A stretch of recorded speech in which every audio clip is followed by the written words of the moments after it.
আসন্ন শারদীয় দুর্গাপূজা উপলক্ষে সাম্প্রদায়িক ও সম্প্রীতি বজায় রাখতে ও যথাযথ মর্যাদায় শান্তিপূর্ণভাবে পূজা উদযাপন উপলক্ষে শনিবার ৫ই অক্টোবর সকাল ১১টায় পারুলিয়া ইউনিয়ন পরিষদের আয়োজনে ইউনিয়ন পরিষদ হলরুমে ৭টি পূজা মণ্ডপ কমিটির সদস্যদের সাথে মত বিনিময় সভা অনুষ্ঠিত হয়েছে। অনুষ্ঠানে চেয়ারম্যান গোলাম ফারুক বাবুর সভাপতিত্বে ও ইউপি সচিব কবির হাজারীর সঞ্চালনায় অতিথি হিসেবে উপস্থিত ছিলেন বাংলাদেশ হিন্দু বৌদ্ধ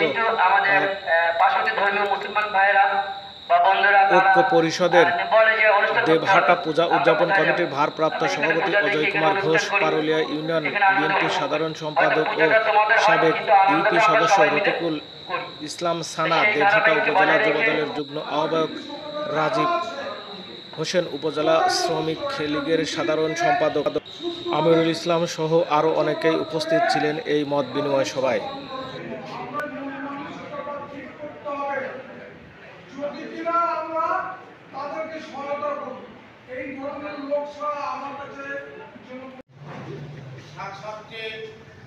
পূজা মণ্ডপ কমিটির সভাপতি সেক্রেটারি সহ উপস্থিত পরিষদের সভাপতি সহ হিন্দু বৌদ্ধ খ্রিস্টান পরিষদের সভাপতি সহ পারুলিয়া ইউনিয়নের সদস্যবৃন্দ, পারুলিয়া ইউনিয়নের বিভিন্ন এলাকা থেকে, বিশেষ করে চেয়ারম্যান সাহেবের পক্ষ থেকে যে সমস্ত যারা স্বেচ্ছাসেবক দায়িত্ব পালন করার উদ্দেশ্যে চেয়ারম্যান সাহেবের আহ্বানে এখানে এসেছেন। কেউ শার্ট পরে থাকবেন, কেউ মনে করেন আমরা বলতে পারি যে বাইরে পর থেকে আসবো তো কখন ঝামেলা হয়নি। তো আমরা চাচ্ছি যে ২৪ বছর ঝামেলা না। আমরা চেয়ারম্যান মহোদয়কে বলবো আমাদের আগামী দিনে আমাদের চেয়ারম্যান ছিলেন, বর্তমান থাকবেন, ভবিষ্যতেও থাকবেন। আপনার এই কমিটি মানে স্বেচ্ছাসেবক প্রত্যেকটা পূজা মণ্ডপ দিয়ে আপনি একটা টিম তৈরি করেন, যে টিমটা আধা ঘন্টা ১ ঘন্টা পর পরে ৭টা পূজা মণ্ডপে ঘুরিয়ে আসবে। এতে করে প্রত্যেকটা পূজা মণ্ডপে সবাই শান্তি থাকতে পারবে। বা সমস্যা হলে আমরা জানি বর্তমান প্রশাসন খুবই সন্নিকট, প্রশাসন নেই বলেই চলে। প্রশাসন কাজ ফোন দিয়ে ফোন দিচ্ছে আমার থেকে ১ প্রকার মতো বলে যখন পূজা মণ্ডপে আসে, আর আসলেও কখন আসে আমরা দেখতে পাই। তো আমাদের যে টিম থেকে আমরা মনে করবো যে আমাদের নতুন একটা প্রশাসন ইউনিয়ন পরিষদের মাধ্যম থেকে চেয়ারম্যানের পক্ষ থেকে আমাদের কাজ করতেছে, সুরক্ষাভাবে হয়েছে, নিরাপত্তা হয়েছে, এভাবে হোক।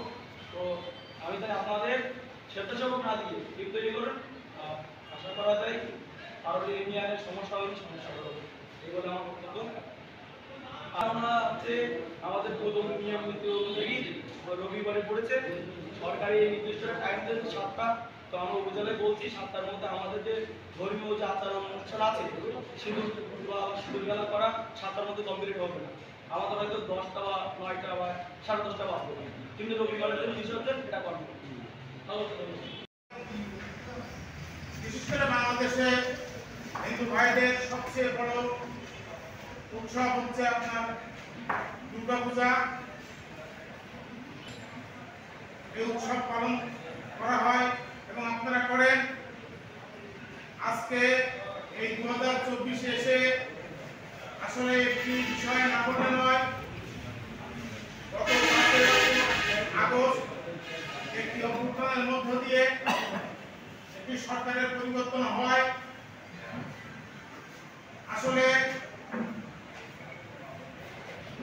রাষ্ট্রসভা এই বাংলাদেশে যারা জন্মগ্রহণ করেছে, সে হতে পারে হিন্দু, হতে পারে মুসলিম, হতে পারে বৌদ্ধ, হতে পারে খ্রিস্টান, কিন্তু জন্মসূত্রে আমরা সবাই বাংলাদেশী। আজকে একজন হিন্দু একজন মুসলিম সম্প্রদায়ের এই দেশের যে অধিকার, একজন হিন্দু সম্প্রদায়ের মানুষের সেই অধিকার, এটি আমি মনে করি। এবং এই সাহস এবং এই উদ্যম নিয়ে আপনাদেরকে এগিয়ে যেতে হবে। আপনারা জানেন জনাব গোলাম ফারুক বাবু ভাই, উনি সাম্প্রদায়িক মানুষ না, সাম্প্রদায়িক সম্প্রীতির একজন মানুষ, সাংস্কৃতিক মনের একজন মানুষ। উনি বিগত দিনে দীর্ঘ সময় উনি যে চেয়ারম্যান জীবন ছাড়াও ওনার আগের যে রাজনীতি, উনি বিএনপি রাজনীতির সাথে জড়িত, আমিও বিএনপি রাজনীতির সাথে জড়িত। কিন্তু একটি জিনিস আমি আপনাদের সামনে বলতে চাই যে উনি সকল সময় যে ধর্মীয় সম্প্রীতির মধ্য থেকে হিন্দু ভাইদের পাশে সকল সময় যে কোনো অনুষ্ঠানে, যে কোনো পারিবারিক অনুষ্ঠান থেকে শুরু করে সামাজিক এবং আপনাদের ধর্মীয় অনুষ্ঠানে, প্রত্যেকটা অনুষ্ঠানে আমার মনে হয় দেবঘাটা উপজেলাবাসী একদম বিদয়ের মানুষ, এবং যেখানে উনি আপনাদের সম্প্রদায়ের মানুষের দাওয়াত পান সেখানে উনি দৌড়ে যান। এটি ওনার ব্যক্তি জীবন।